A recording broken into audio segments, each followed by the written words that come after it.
Hello hi नमस्कार. माझ्या गोड गोड ताईंचं खूप मनापासून स्वागत करते. त्याचबरोबर माझ्या दादांचं, ताईंचं, काकूंचं, मामाचं, मावशीचं, आजी आजोबांचं, त्याचबरोबर छोट्या छोट्या चिमुकल्यांचं पण आपल्या चॅनेलवरती स्वागत आहे बरं का. आणि कसे आहात तुम्ही सगळं? मस्त मजेत ना? मजेतच असायला हवं. तर आजच्या आपल्या छोट्याशा ब्लॉगमध्ये तुम्हा सर्वांचं मनापासून स्वागत आहे. आजच्या ब्लॉगची सुरुवात आहे डायरेक्ट गॅलरीमध्ये. तर गॅलरीची क्लिनिंग करायची होती मला. इथे रोजच हे सकाळी काम असतं. आंघोळीच्या अगोदर मी हे सगळे कामं करून घेत असते. आणि मी जिथं जाणार तिथं कियानमध्ये मध्ये असणारच, कारण त्याला पण पाणी खेळायचं असतं, त्याच्यामुळे तो माझ्या मागे मागेच असतो. त्यानंतर टॉयलेटमध्ये अगोदरच हार्पिक टाकून ठेवलेलं होतं. ते विजेपर्यंत व्यवस्थित अशी गॅलरी क्लीन केली आणि त्यानंतर आले टॉयलेट क्लिनिंगसाठी. आणि हा ब्लॉग संडेचा आहे बरं का, पण तुमच्यापर्यंत यायला थोडा उशीरच झाला आहे कारण नेट प्रॉब्लेम. त्याचबरोबर ना आता सध्या माझे व्ह्यूज थोडेसे डाऊन झालेले आहे, त्यामुळे ब्लॉग टाकण्याची पण इच्छा होत नाही. थोडंसं डिमोटिवेट झाल्यासारखं होत आहे. त्यामुळे तुमच्या सपोर्टची गरज आहे. सगळ्यांनी बघून कमेंट करून सपोर्ट करा, म्हणजे मी आणखीन छान छान ब्लॉग तुमच्यासाठी घेऊन येईल. टॉयलेट क्लिनिंग झाली, त्यानंतर इकडे पाणी तापवण्यासाठी ठेवलेलं होतं. हीटर लावूनच पाणी असं तापत ठेवतं आणि झाले की लगेच काढून ठेवतं, कारण कियान आहे त्यामुळे दरवाजा लावून घ्यावाच लागतो, त्याच्याकडे खूप लक्ष द्यावं लागतं. अशाच पद्धतीने पाणी तापवते. आंघोळ केली, त्याचबरोबर लगेच कपडे पण धुवून घेतले. आणि इकडे ना भरपूर पाऊस चालू आहे पुण्याला. आता तुम्हाला काही वेगळं सांगण्याची गरजच नाही आहे. आपल्याकडे भरपूर पाऊस पडत आहे. आणि आमच्या गावाकडे म्हणजे बीड साईडला एवढी वाट बघतायत ना पावसाची, पण तिकडे पाऊस काही होतच नाही आहे. सगळे पिकं लावून झालेली आहेत, पेरण्या सगळीकडे करून झालेल्या, पण पावसाचीच वाट बघणं चालू आहे. कारण पीक येण्यासाठी पावसाची गरज असते आणि जिकडे गरज आहे तिकडे हे काही पडायचं मानावंच घेत नाहीये. आता मागच्या वर्षी खूप जास्त पाऊस होता, त्यामुळे शेतकऱ्यांचं नुकसान झालं होतं. आणि ह्यावेळेस कमी पाऊस आहे, त्यामुळे पण त्यांचं नुकसान होतंय. आणि हे प्रत्येक वेळी त्यांच्याच वाटेला येतं बरं का. आणि इकडे ना मी कपडे जे काढून घेतले होते म्हणजे कालचे धुतलेले, तेच इकडे माझ्या घड्या घालून चालू होते. आणि हँगरला ना जे लावलेले होते ते वाळलेले काढून घेतले आणि जे थोडे ओले आहेत ते लावून घेतले. ते झालं. आणि इकडे मला ना आज पुऱ्या बनवायच्या होत्या. बरेच दिवस झालं खाल्लं नव्हतं, म्हणजे एकादशीचा उपवास होता तो सोडण्यासाठी इथे पुरी भाजी करावं म्हणलं, काहीतरी वेगळं. त्यासाठी ना इथे पुऱ्या कमी तेल पितात आणि त्याचबरोबर ना एकदम टम्म फुगतात. यासाठी मी तुम्हाला ट्रिक शेअर करते, तर व्हिडिओ शेवटपर्यंत बघायचा आहे बरं का.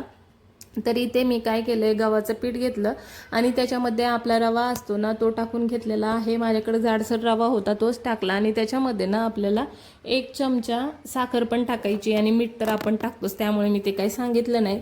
आणि अगदी थोडं थोडं पाणी करून आपल्याला पीठ भिजवायचं आहे. एकदमच सगळं पीठ भिजवायचं नाही, कारण गव्हाचं आपण चपात्याचं पीठ मळतो ना त्याच्यापेक्षा थोडंसं घट्टसर पीठ पाहिजे. कारण पुऱ्यांना जर पीठ लावून लाटल्या ना तर पूर्ण तेल आपलं खराब होतं. यासाठी पीठ न लावताच पुऱ्या लाटायच्या. त्यासाठी मी एकदम घट्टसर असं पीठ मळून घेतलं. आणि पीठ मळून झाल्यावरती थोडंसं तेल टाकलं आणि तेल टाकून परत एकदा पीठ मळून घेतलं. आता तुम्ही बघतच असाल एवढं हार्ड पीठ मळलेलं आहे ना. ज्यावेळेस आपल्याला पुऱ्या लाटतो त्यावेळेस अजिबात पीठ लावण्याची गरज पडत नाही. आणि ते झाल्यानंतर लगेच हँडवॉश करायला गेले. आता मला ना एवढी सवय आहे, काही पण केले की लगेच हात धुवायचे आणि पुसायचे. कुणाकुणाला अशी सवय आहे कॉमेंट करून नक्की सांगा बरं का. आता पीठ मळून झालं आणि तुम्हाला दिसतंय का की यान कसा पीठ तोडून खात आहे.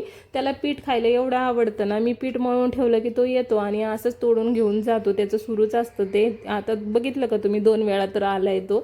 आणि ते मला भाजीची तयारी करायची होती, पण ना टोमॅटो जरा जास्तच पिकलेले आणले होते, तर त्याच्यातले बरेच टोमॅटो असे सोडून गेले आणि ते मी काढले आणि बघितलं मला कसं तरीच झालं. इकडे मला वांगे बटाट्याची भाजी करायची होती, त्याचीच तयारी इकडे माझी सुरू होती. आणि तुम्ही एकादशीचा उपवास सोडण्यासाठी काय बनवलं होतं ते देखील मला कमेंट करून सांगत चला. आणि तुम्ही माझा व्हिडिओ कुठल्या सिटीमधनं बघता हे देखील सांगत चला.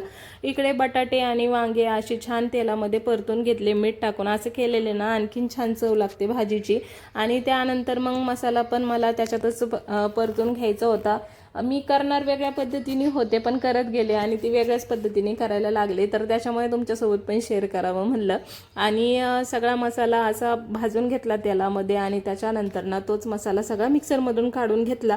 आता इथे सगळं स्वयंपाक करत असताना अचानकच माझं एवढं अंग भरून आलं ना, पण आता करत असताना मध्येच कसं सोडणार, त्यामुळे तसंच मी ना सगळं करून घेतलेलं.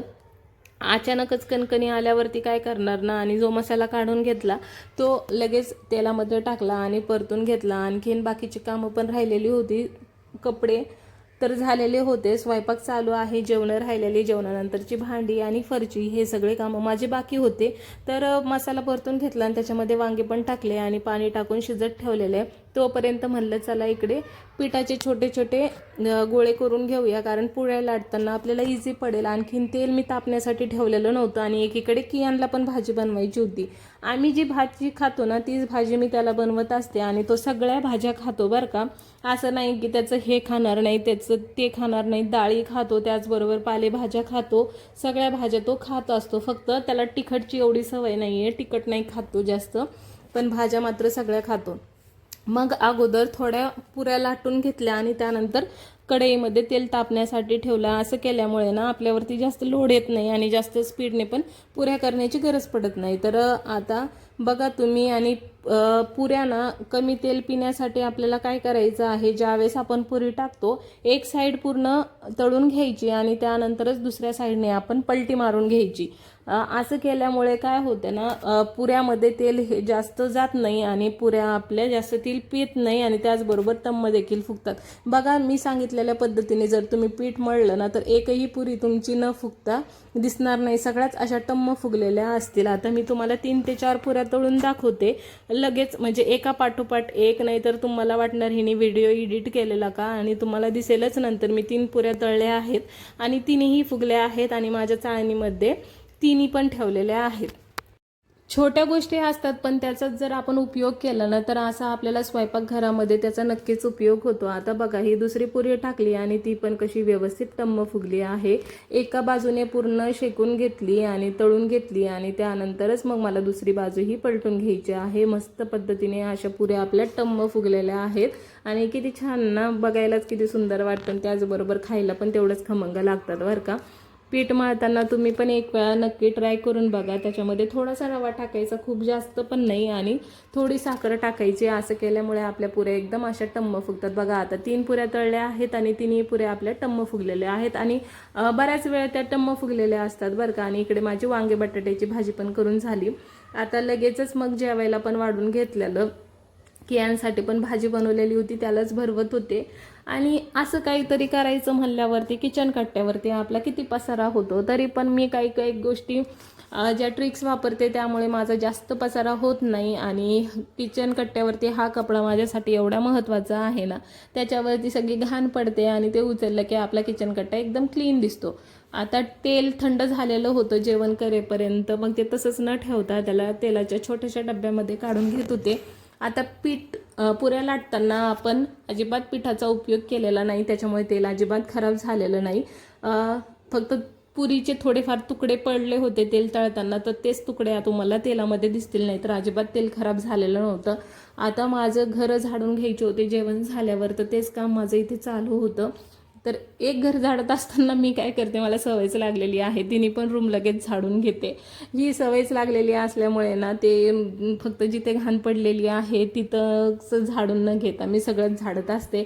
आणि की यांची अशी काहीतरी मस्ती चालू होती. आता 2 वेळा तर त्याचे ड्रेस चेंज करून झालेले होते आणि तिसरा हा तो घेऊन आलेला होता.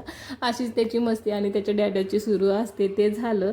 आणि आता मला एवढी कणकणी भरून आलेली होती ना, आणि ती हे बाकीचे कामं बघून असं वाटत होतं बेडवर जाऊन पडावं, पण माहिती होतं एकदा झोपलं ना तर आपल्याला काय उठून बाकीची कामं करू वाटणार नाही. त्यामुळे चला म्हणलं अगोदर हे सगळं करून घेऊया आणि त्यानंतरच झोपूया. त्याच्यामुळे मग किचन कट्टा अगोदर क्लीन केला. जास्त काही घासत बसले नाही आज, फक्त गॅस घासला आणि त्याचबरोबर गॅसचा ओटा घासला आणि मग भांडे घासायला सुरुवात केलेली. तर भांडे इथे घासून घेतली सगळी आणि त्यानंतर मग बाकीचे जे सिंक वगैरे क्लीन करायचं होतं ते देखील करून घेतलं. आजारी असले की माहेरपणाची खूप आठवण येते बरं का, कारण तिथे काय करावं लागत नाही आपल्याला, नुसता आराम करायचा. दुखू लागलं म्हणून झोपून जायचं, आई असतेच आपलं सगळं करायला. अशा वेळी आईची खूप आठवण येते. तर कसा वाटला तुम्हाला आजचा व्लॉग नक्की सांगा, आणि व्लॉग आवडला असेल तर कॉमेंट करायला विसरू नका. भेटूया पुन्हा. चला बाय.